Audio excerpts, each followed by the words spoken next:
Sucedió en Egipto, la nación más adelantada de la época. Era el año 1445 antes de Cristo. Durante 215 años, los hijos de Israel habían vivido allí y sufrido una dura esclavitud. Durante el último siglo, los faraones amigables que habían conocido y admirado a José habían muerto hacía ya mucho tiempo. Los nuevos gobernantes egipcios vieron a la siempre creciente comunidad israelita como una amenaza a la seguridad nacional, temiendo que en caso de guerra se aliaran con los enemigos de Egipto. Así que pusieron yugo sobre el pueblo de Israel, forzándolos a ser esclavos bajo su agobiante tiranía. Dice la Biblia, pero cuanto más los oprimían, tanto más se multiplicaban y se propagaban. Éxodo 1, verso 12. Los hijos de Israel gemían a causa de la esclavitud y clamaron a Dios, y el clamor de ellos a causa de su esclavitud subió a Dios. Dios oyó el gemido de ellos y se acordó de su pacto con Abraham, con Isaac y con Jacob. Éxodo 2, versos 23 y 24. Habían pasado más de 400 años desde que Dios había hecho un pacto con Abraham con respecto a su posteridad y su liberación. Y ahora había llegado finalmente ese día. Dios estaba listo y su libertador estaba también preparado. Y se encontraron Dios y Moisés, no en un palacio ni bajo la sombra de una gran pirámide, sino en el desierto de Madián, junto a una zarza ardiente. Y le dijo Jehová, ciertamente he visto la aflicción de mi pueblo que está en Egipto, y he oído su clamor a causa de sus opresores, pues he conocido sus sufrimientos. Yo he descendido para librarlos. Y dirigiéndose a Moisés, añadió, pero ahora ve, pues yo te envío al faraón para que saques de Egipto a mi pueblo, a los hijos de Israel. Habían transcurrido 40 años desde que Moisés había abandonado el palacio real de Egipto. 40 años que no hablaba el idioma egipcio. De hecho, durante esos 40 años, simplemente había cuidado ovejas en el desierto solitario. No tenía más esa seguridad personal de que había gozado como un orgulloso príncipe de la corte egipcia. La Biblia dice, Moisés fue instruido en toda la sabiduría de los egipcios y era poderoso en sus palabras y hechos. Hechos 7:22. Pero en el desierto Moisés aprendió más que la humildad. Al cuidar de las ovejas, aprendió una lección de paciencia y delicadeza. Dios sabía que ahora Moisés estaba listo para librar a Israel y cuidar paternalmente de su pueblo. Moisés obedeció humildemente las instrucciones de Dios y aceptó lo que en ese momento parecía una tarea imposible. Para ayudar a Moisés a cumplir su increíble misión, Dios le dio instrucciones a Aarón, el hermano mayor de Moisés, que él mismo era un esclavo en Egipto, que saliera al encuentro de Moisés. No solamente le daría apoyo moral, sino que sería el vocero de Moisés, siendo que éste no había practicado el idioma egipcio por muchos años. Los dos hermanos entraron al palacio de Faraón, anunciando que eran embajadores enviados por Dios. Hablaron en su nombre y dieron testimonio de su gran poder. La mirada altanera del orgulloso gobernante seguramente captó por un momento la inusual escena.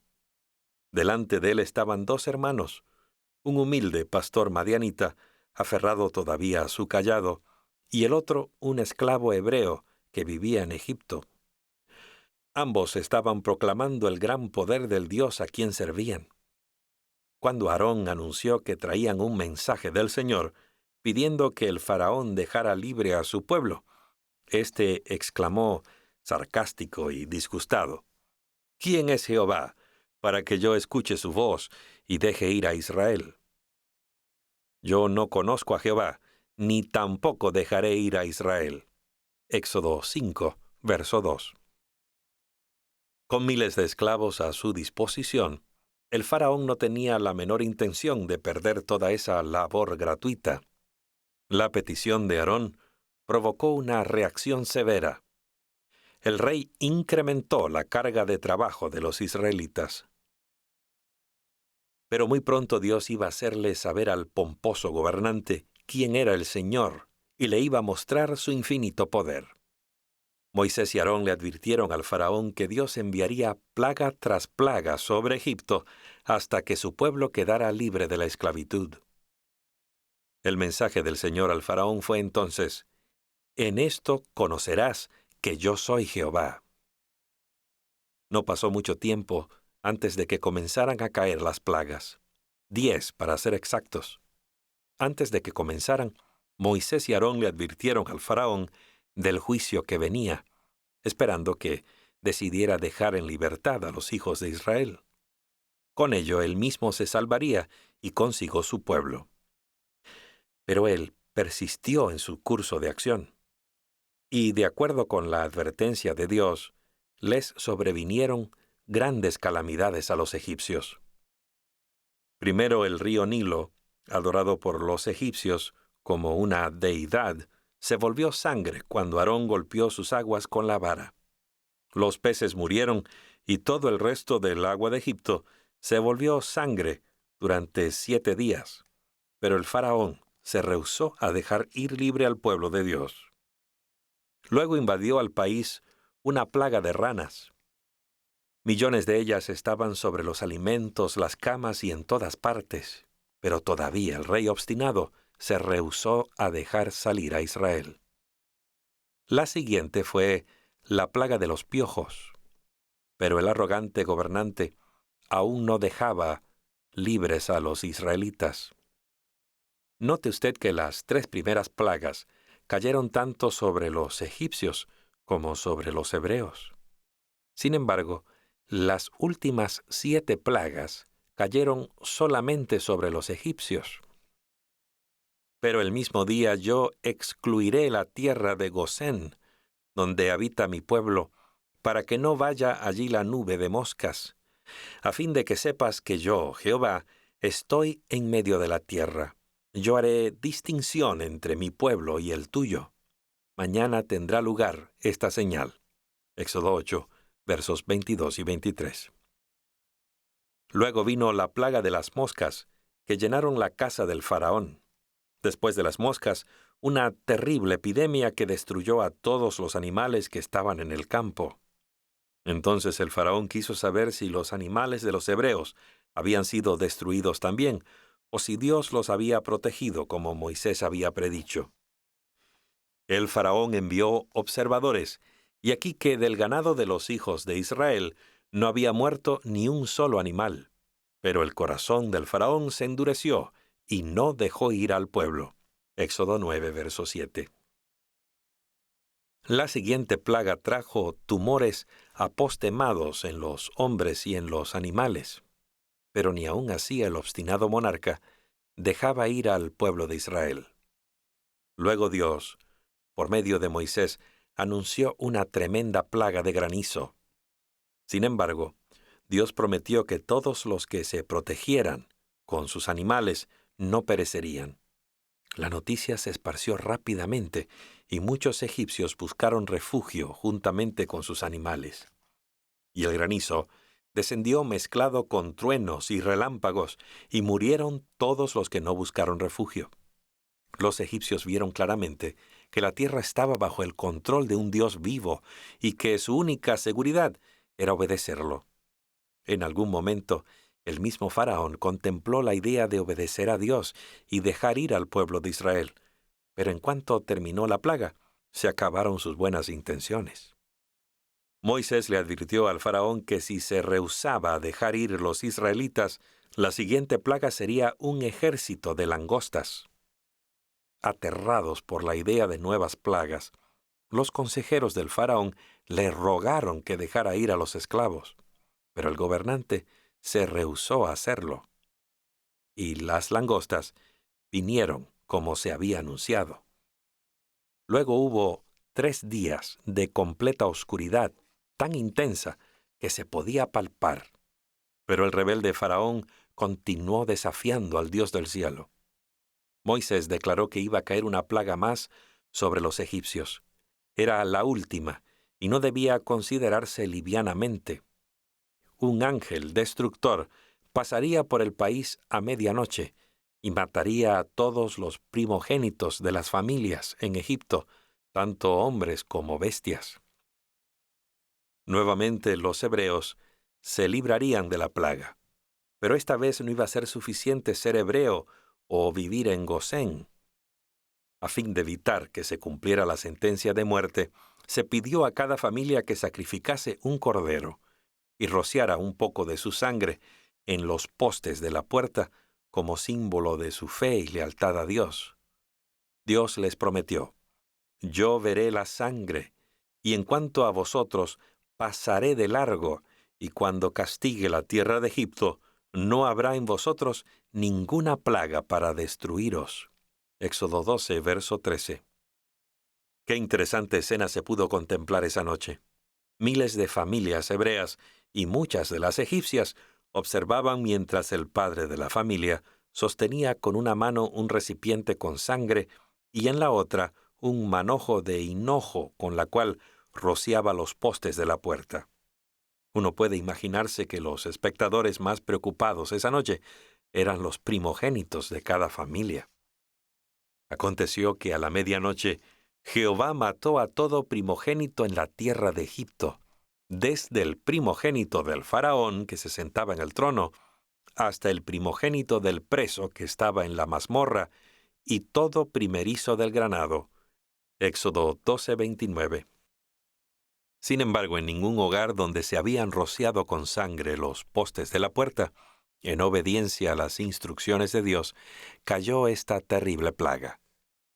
Por todo el vasto reino egipcio se escuchaban los lamentos de los deudos, y con las rodillas temblando y los nervios destrozados, Faraón recordó cómo había ridiculizado al Dios de los hebreos y exclamado con sarcasmo y rudeza: «¿Quién es Jehová para que yo escuche su voz y deje ir a Israel?». Ahora sabía quién era el Dios de Israel. Humildemente él y sus consejeros hicieron venir a los dos hermanos hebreos y los instaron a que con todos los hijos de Israel abandonaran cuanto antes la tierra de Egipto, porque tenían miedo de perder la vida ellos mismos. A la medianoche fue dejado en libertad el pueblo escogido de Dios, y de la manera como Él se lo había mandado, estaban preparados y listos para la ocasión. Con el manto y los zapatos puestos, estaban listos para emprender el gran éxodo. Ahora por fin estaban en camino a la tierra prometida. Bueno, dirá usted, esa es una historia muy interesante, pero ¿qué importancia tiene para los que vivimos en este siglo? Sin temor a equivocarnos, nos atrevemos a decir que es de vital importancia. En el Nuevo Testamento encontramos algunas notables profecías que dan detalles de los acontecimientos finales que tendrán lugar en esta tierra. Estas profecías hacen muy claro que una vez más la tierra se verá azotada por plagas, solo que en una escala mucho mayor. Con absoluta seguridad, de acuerdo con la profecía bíblica, la historia se repetirá. No 10 plagas, sino 7, las cuales culminarán con la liberación del pueblo de Dios, no de la esclavitud de Egipto, sino de un planeta en rebelión. Pero así como los hijos de Israel que pasaron por un tiempo de aflicción antes de su liberación gloriosa de la esclavitud de Egipto, y fueron testigos oculares de las plagas que cayeron sobre los egipcios, el pueblo de Dios verá caer las últimas 7 plagas sobre los que no hayan arreglado sus cuentas con Dios antes de la venida de Cristo. El profeta Daniel describe este período de prueba. En aquel tiempo se levantará Miguel, el gran príncipe que está del lado de los hijos de tu pueblo. Será tiempo de angustia como nunca fue desde que existen las naciones hasta entonces. Pero en aquel tiempo tu pueblo será librado, todos aquellos que se encuentren inscritos en el libro. Daniel 12, verso 1. El Evangelio eterno será predicado en todo el mundo. El llamado del segundo ángel a salir de Babilonia o de los falsos sistemas de adoración habrá sido dado. Entonces el ángel, a gran voz, proclamará a todo ser humano: si alguno adora a la bestia y a su imagen, y recibe su marca en la frente o en la mano, él también beberá del vino del furor de Dios. Esta es la advertencia más sorprendente en toda la Biblia, que Dios dirige a los mortales. Pero nadie recibirá la marca de la bestia o beberá del vino de la ira de Dios hasta que este asunto sea visto claramente por los habitantes de la tierra y hayan tenido la oportunidad de elegir entre los mandamientos de Dios o los mandamientos de los hombres. Pero cuando todo se haya cumplido, entonces se cerrará la puerta de la gracia para la humanidad. Entonces Cristo hará el solemne anuncio: el que es injusto, haga injusticia todavía; el que es impuro, sea impuro todavía; y el que es santo, santifíquese todavía. En aquel día habrá terminado la labor de Cristo como nuestro sumo sacerdote en el cielo. Cada caso habrá decidido para vida eterna o muerte eterna. La puerta de la misericordia de Dios se habrá cerrado. Entonces los habitantes de esta tierra experimentarán el tiempo de angustia anunciado por el profeta Daniel. Amigo que me escuchas, Dios no va a llevar consigo a sus hijos hasta que terminen las plagas. Ellos permanecerán aquí en la tierra hasta el fin. Serán protegidos durante las plagas de la misma manera como ocurrió con el pueblo de Israel. Pero no estarán libres de dificultades y sufrimiento. Será un tiempo de aflicción para todos. Y amigos, la más vívida descripción de este período de la historia de la tierra se queda corta ante la magnitud de la realidad cuando los pecadores beban de la copa de la ira de Dios sin mezcla de misericordia. Al apóstol Juan se le dio una vislumbre de este terrible tiempo de prueba que tendrá lugar justamente antes de la venida de Jesús y de la liberación de su pueblo. Vi otra señal en el cielo grande y admirable: 7 ángeles que tenían las 7 últimas plagas, con las cuales la ira de Dios es consumada. Dijo además el apóstol: entonces oí una gran voz que desde el templo decía a los 7 ángeles: id y derramad las 7 copas de la ira de Dios sobre la tierra. Pero usted preguntará: ¿qué son esas plagas que derramarán los 7 ángeles sobre los pecadores? Es una buena pregunta. Al leer sobre las plagas, podrá usted encontrar una sorprendente similitud con las que cayeron sobre Egipto. Leamos lo que dijo el apóstol San Juan acerca del primer ángel. Fue el primer ángel y derramó su copa sobre la tierra. Y se produjo una llaga dolorosa y maligna sobre los hombres que tenían la marca de la bestia y los que adoraban su imagen. Tal vez serán llagas similares a las postemas sufridas por los egipcios durante su 7ª plaga. O tal vez se trate de algo similar a la sarna sufrida por Job. ¿Puede imaginarse el impacto que tendría una plaga como esa? Las escuelas estarían cerradas. Cerrarían las fábricas y los comercios no podrían abrir sus puertas. Los hospitales con sus salas de emergencia estarían inundados de pacientes en busca de alivio. Pero la mayoría de los médicos y enfermeras estarían sufriendo de la misma aflicción. Y luego, mientras la gente sufre por sus llagas, ocurre otra calamidad. El segundo ángel derramó su copa sobre el mar, y se convirtió en sangre como de muerto, y murió todo ser viviente que estaba en el mar. Apocalipsis 16:3. ¡Qué espectáculo! Y qué hedor cuando los cadáveres de las criaturas marinas sean empujadas por las olas hacia las playas. La gente huirá precipitadamente de allí, pero la tercera plaga estará asociada estrechamente con la segunda. Dice la palabra: el tercer ángel derramó su copa sobre los ríos y sobre las fuentes de las aguas, y se convirtieron en sangre. Imagine usted, la persona abre la llave del agua y en vez de agua sale sangre. ¡Qué horror! ¿Podría haber algo más terrible? Pero frente a lo horrible y espantoso de estas últimas plagas, la justicia de Dios queda completamente vindicada, porque dice el ángel: «Justo eres tú, porque has juzgado estas cosas, porque ellos derramaron la sangre de los santos y de los profetas. Tú también les has dado a beber sangre». Durante ese tiempo, cuando los pecadores estén pereciendo de sed y no tengan nada para beber, sino sangre, se les hace la promesa a los que caminan en justicia. Su pan les será provisto y su agua no faltará. Isaías 33:16. Sigue anunciando la Biblia que el siguiente ángel vació su cáliz.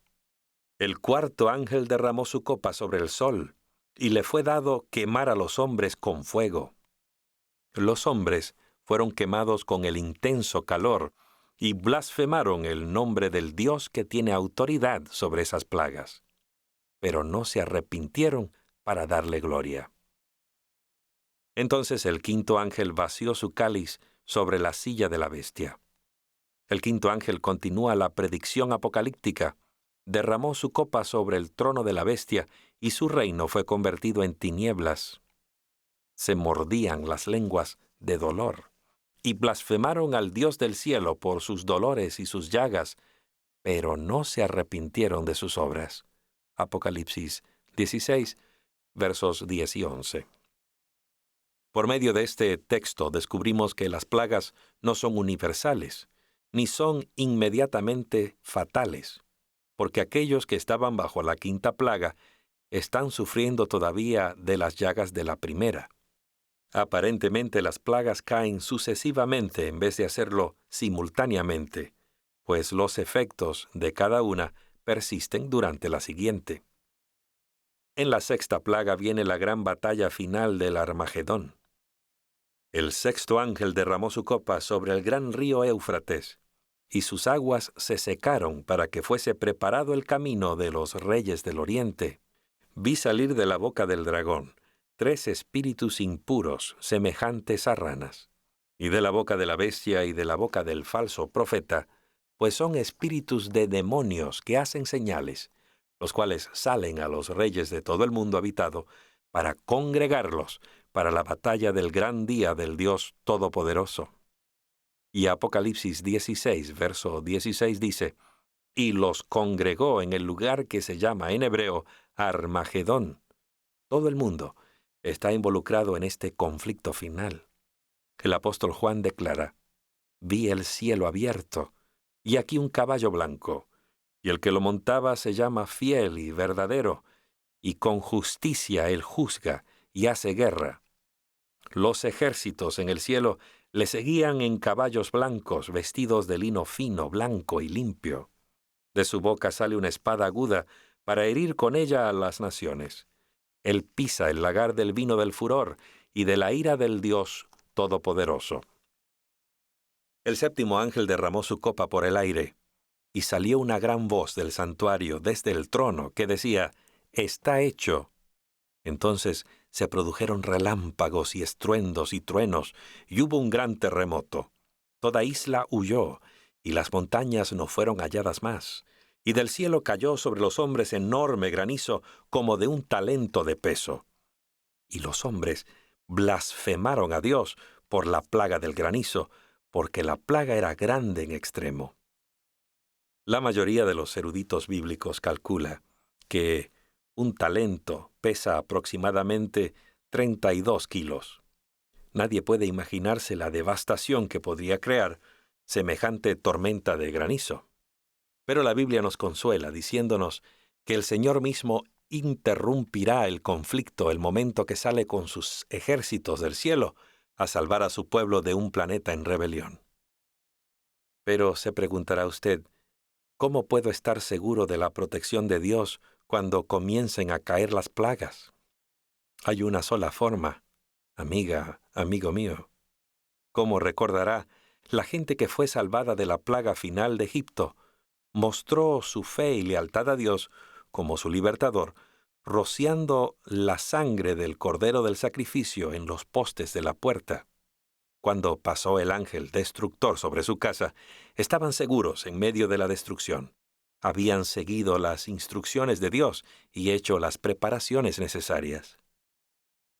Y en la etapa final del mundo, el pueblo de Dios será librado cuando caigan las plagas, si la persona ha aceptado al Cordero de Dios como su sacrificio y ha permitido que su sangre la haya lavado del pecado.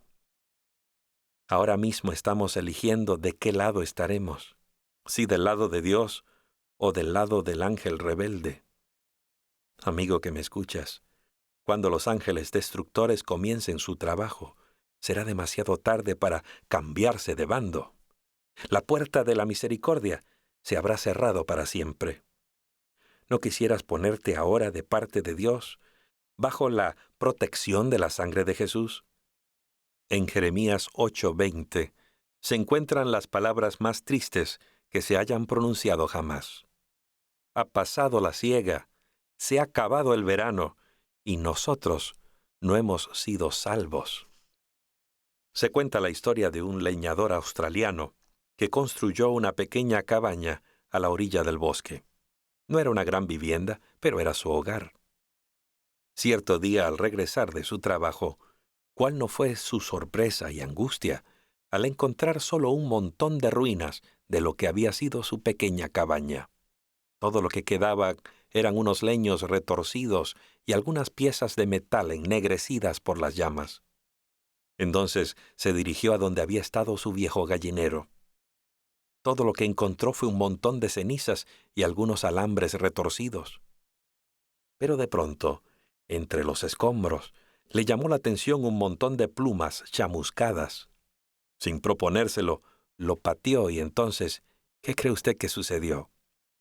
4 pequeños pollitos salieron fuera. Habían quedado protegidos milagrosamente bajo las alas de su madre. Y en el idioma más bello y significativo de las Escrituras, Dios describe su anhelo mayor con respecto a cada uno de sus hijos en la tierra cuando caigan las plagas. El que habita al abrigo del Altísimo morará bajo la sombra del Todopoderoso. Con sus plumas te cubrirá, y debajo de sus alas te refugiarás. Escudo y defensa es su verdad. Salmos 91, versos 1 y 4. Sí, amigo que me escuchas, Dios ha dado una maravillosa garantía de su cuidado a aquellos que han elegido seguirle. No tendrás temor de espanto nocturno, ni de flecha que vuele de día, ni de peste que ande en la oscuridad, ni de plaga que en pleno día destruya. Caerán a tu lado 1000 y 10,000 a tu mano derecha, pero a ti no llegará. Ciertamente con tus ojos mirarás y verás la recompensa de los impíos, porque a Jehová, que es mi refugio, al Altísimo, has puesto como tu morada. No te sobrevendrá mal, ni la plaga se acercará a tu tienda, pues a sus ángeles dará órdenes acerca de ti. Amiga, amigo mío, ¿podría haber una promesa más maravillosa? ¿No desearías estar protegido bajo las alas del Todopoderoso cuando comiencen a caer las plagas, en ese tiempo cuando no habrá lugar donde esconderse? Nuestro Padre Celestial desea protegerte y salvarte en la hora de tribulación y destrucción. Si le entregas tu vida, Él será capaz de protegerte, así como la gallina protege a sus polluelos debajo de sus alas. La decisión es tuya. Estoy seguro que a Dios le gustaría tomar la decisión por ti, de manera que pudieras estar con Él por la eternidad, pero no puede hacerlo. Tú eres el único, tú eres la única que puedes tomar esa decisión. No esperes, hazlo ahora mismo.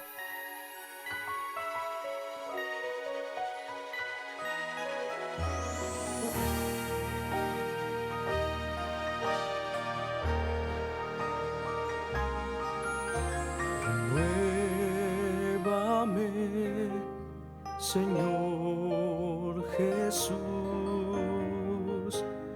ya no quiero ser igual.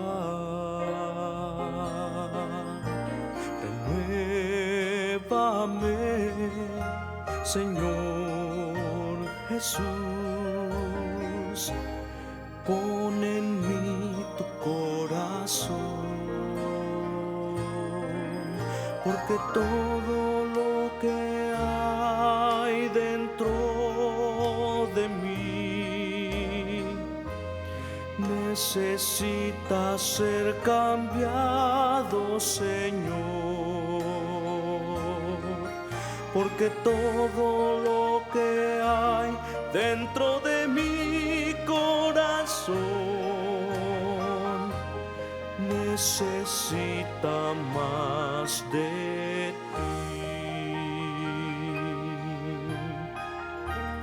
Aquí estoy, Señor,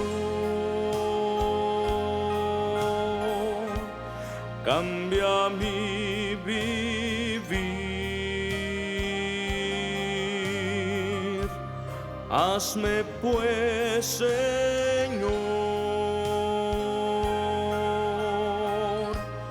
tal cual eres tú.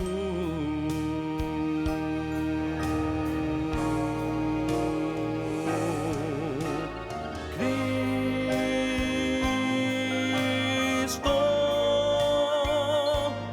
oh Cristo,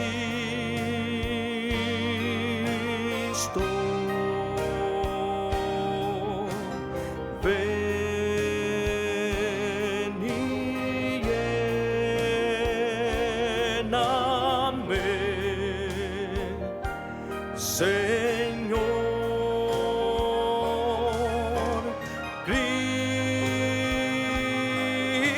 Cristo, oh Cristo,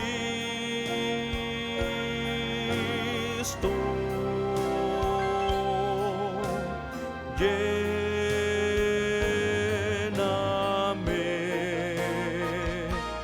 de ti,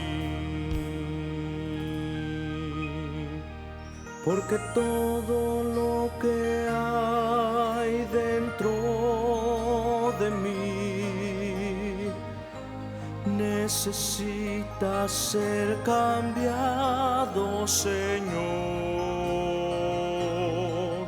porque todo lo que hay dentro de mi corazón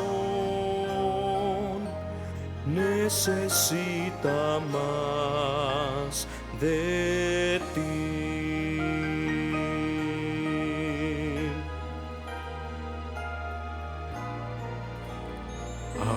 Anhelo ser limpio y completo, Jesús, que mores en mi alma en tu fulgida luz.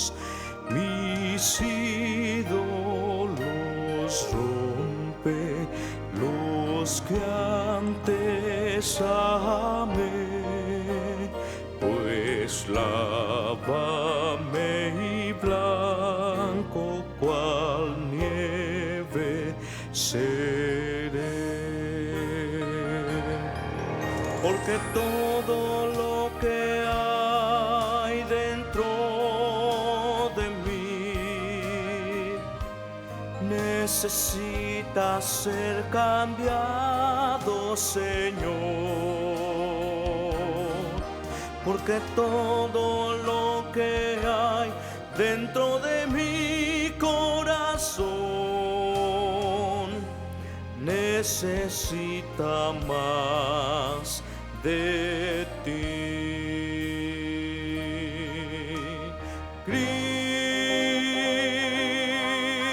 Cristo, oh Cristo,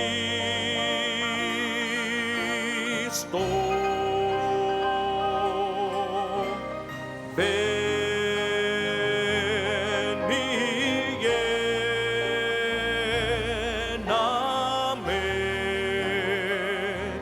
Señor.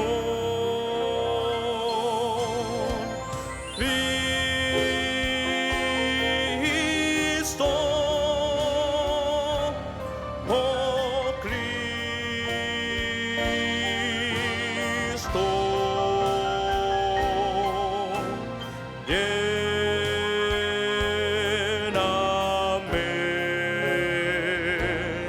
de ti, porque todo lo que hay dentro de mi corazón necesita más de